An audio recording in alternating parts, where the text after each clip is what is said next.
धन्यवाद. यानंतर मी तुकाराम जाधव सरांना विनंती करतो की त्यांनी कार्यक्रमाचं प्रास्ताविक करावं. नमस्कार. आजच्या कार्यक्रमाच्या प्रमुख पाहुण्या शीतल उगले मॅडम, माझे सहकारी मल्हार पाटील, इतर सर्व सहकारी, ज्यांच्यासाठी आणि ज्यांच्यामुळे आपण इथे जमलो आहोत ते सर्व या परीक्षेतील यशस्वी विद्यार्थी आणि विद्यार्थिनी, त्यांचे पालक, विद्यार्थी, त्यांचे पालक, इतर विद्यार्थी आणि त्यांचे पालक, प्रसारमाध्यमांचे प्रतिनिधी. मगाशी महेश सरांनी जो उल्लेख केला की संस्थेच्या स्थापनेला गेल्या महिन्यामध्ये 10 वर्ष झाली, त्यातला एक जो भाग मला मुद्दामून नमूद करावासा वाटतो तो हा आहे की सुरुवातीच्या वर्षापासूनच आपण निकालानंतर हा अभिनंदनाचा कार्यक्रम आयोजित जाणीवपूर्वक केलेला आहे.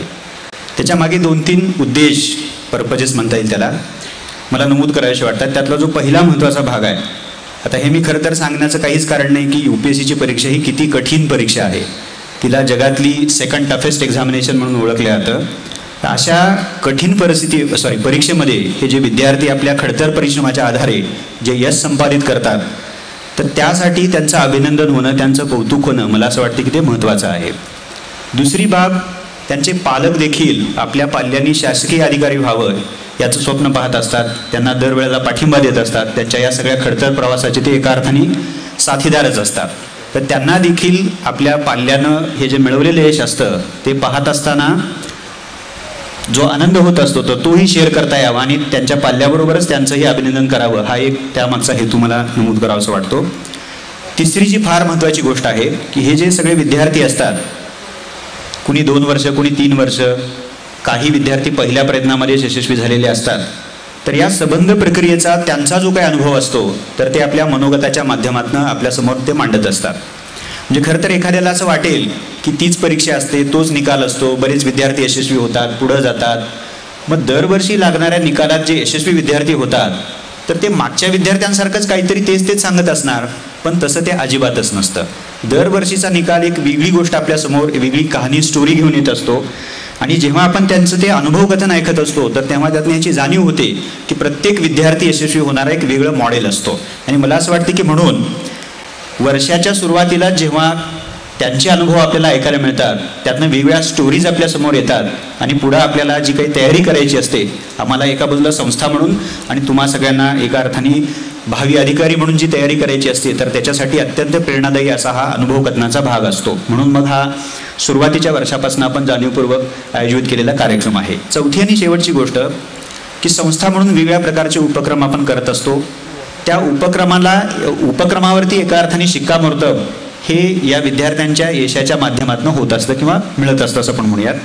त्यात मग रेग्युलर क्लासरूम टीचिंग असेल, त्याच्यामध्ये केल्या जाणाऱ्या सुधारणा असतील, टेस्ट सिरीज असतील, मुलाखतीसाठी काही महत्त्वाच्या बाबी असतील.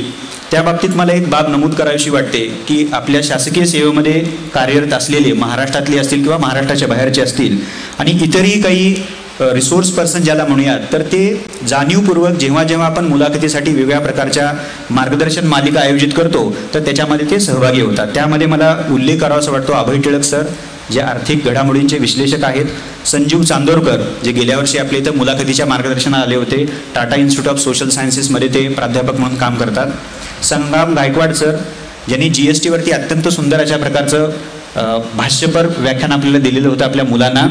त्याचबरोबर नरेंद्र कुलकर्णी सर, त्यांचे देखील इकॉनॉमिक सर्वे बेस्ड GSTच्याच मुद्द्यावरती झालेलं व्याख्यान. मला असं वाटतं की मुलांना या सगळ्या शासकीय अधिकारी असतील किंवा इतर रिसोर्स पर्सन असतील, त्यांचं जे काही त्या विषयकचं म्हणणं असतं वेगळ्या विषयांच्या बाबतीतलं आणि जे विषय मुलाखतीमध्ये विचारले जाण्याची शक्यता असते, तर त्या भाषाचा डेफिनेटली एक इनपुट, चांगलं इनपुट म्हणून फायदा होत असतो. शेवटी मला एवढंच सांगावंसं वाटतं की संस्था म्हणून मग टेस्ट सिरीज असेल किंवा नोट्स असतील, मॅगझिन असेल, भारत वारकीसारखा उपक्रम असेल, तर हे सगळे उपक्रम आपण याच हेतूनं हाती घेत असतो की विद्यार्थी क्लास लावो अथवा न लावो, तो इथे येऊ शकतो की नाही हा नंतरचा भाग असतो, पण ज्या कुठल्या माध्यमातून आपल्याला त्या विद्यार्थ्यापर्यंत पोहोचता येतं तर तो प्रयत्न सतत युनिकनं गेल्या 10 वर्षापासून केलेला आहे. शेवटची एक फार महत्त्वाची गोष्ट आहे जी मला नमूद करताना फार आनंद होतोय. आमची सुरुवात 2006-07 साली झाली आणि 7च्या परीक्षेमध्ये शीतल उगले मॅडम त्यांना IRS पद प्राप्त झालं आणि त्यांचा एकंदर हा जो प्रिपरेशनचा प्रवास आहे तो मी 12वीपासून जवळनं बघितलेला आहे. त्याच्यानंतर प्रत्यक्ष UPSCची तयारी, पहिल्या प्रयत्नामध्ये पूर्वपरीक्षेमध्ये थोडंसं येणार अपयश आणि त्याच्यानंतर सलग 3 मेन्स देऊन 3 मुलाखती देऊन 2008ची जी परीक्षा होती, शेवटची परीक्षा म्हणूयात त्यांना, तर त्या परीक्षेमध्ये संपूर्ण भारतामध्ये 37वी रँक त्यांची आली होती. आणि मला सांगायला अतिशय आनंद वाटतो की राज्यशास्त्र या वैकल्पिक विषयामध्ये त्यांना 3ही वेळच्या मुख्य परीक्षेमध्ये, तेव्हा 600 मार्काला ऑप्शनल असायचा, तर आणि 600 पैकी 300 गुण प्राप्त करणं म्हणजे चांगलं असं मानलं जायचं. तर 3ही मुख्य परीक्षेमध्ये त्यांना 340 पेक्षा जास्त गुण होते. आणि जी शेवटची 3री मेन्स त्यांनी दिलेली होती, ज्यात त्या IAS झाल्या, 37वी रँक त्यांची आली. मला असं वाटतं की if I am not wrong, मॅडमना ते चांगलं आठवत असेल, 365 गुण त्यांना प्राप्त झालेले होते. आणि तीच बाब त्यांच्या दुसऱ्या वैकल्पिक विषयाची GSची, आणि मुलाखतीमध्ये तर त्यांना कॉन्स्टंटली एक्सलंट मार्क मिळालेले आहेत. आणि हा सगळा प्रवास मला जवळनं बघता आला होता त्यावेळेला एक शिक्षक म्हणून. तर अशा त्या तुम्हा सगळ्यांचं कौतुक करण्यासाठी प्रमुख पाहुण्या म्हणून त्या लाभलेल्या आहेत, याचा मला विशेष आनंद होतो. त्यामुळे मी सुरुवातीलाच थोडीशी औपचारिकता बाजूला ठेवून त्यांचे आभार मानतो आणि माझं प्रास्ताविक संपवतो. धन्यवाद.